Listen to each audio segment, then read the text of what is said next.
आता प्रचाराचा जो काही स्तर आहे इतका घसरत चालला आहे, फडणवीस नाहीत फसवणूक आहेत म्हणून त्यांच्यावर आरोप केला जातो. काय नेमकं खरंच फसवणूक होतीये का? आज काल प्रणिती शिंदेने अशा पद्धतीचा आरोप अक्कलकोटमध्ये केला. मुळात आम्ही विकासाच्या मुद्द्यावर निवडणूक लढवणार आहेत.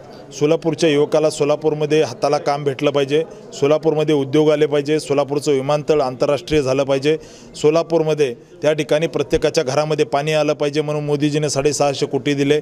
मोदीजीने त्या ठिकाणी सोलापूरमध्ये 30,000 विडी कामगारांचे घरं बांधले.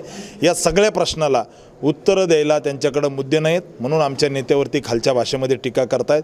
या ठिकाणी सोलापूरकर या सगळ्या प्रश्नाला बघतायत. मी विकासावर बोलतोय आणि समोरचे उमेदवार त्या ठिकाणी अतिशय खालच्या भाषेमध्ये बोलतायत.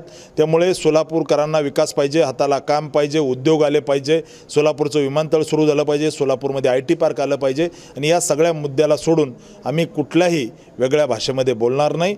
या ठिकाणी आम्ही सोलापूरच्या विकासावरच बोलणार. विकास विकास आणि विकास हेच आमचं ध्येय आहे. ज्या पद्धतीचा आरोप होतोय की माझं चारित्र्य हनन केलं जाईल, कुठले तरी फोटो माझे हे केले जातील, कशासाठी इतक्या खालच्या पातळीवर उतरणं चालू आहे? त्या भगिनी आहेत आमच्या आणि हा आमचा संस्कार नाही. येत्या काळामध्ये आम्ही विकासाच्या मुद्द्यावरच निवडणूक लढू. ABP माझा, उघडा डोळे बघा नीट.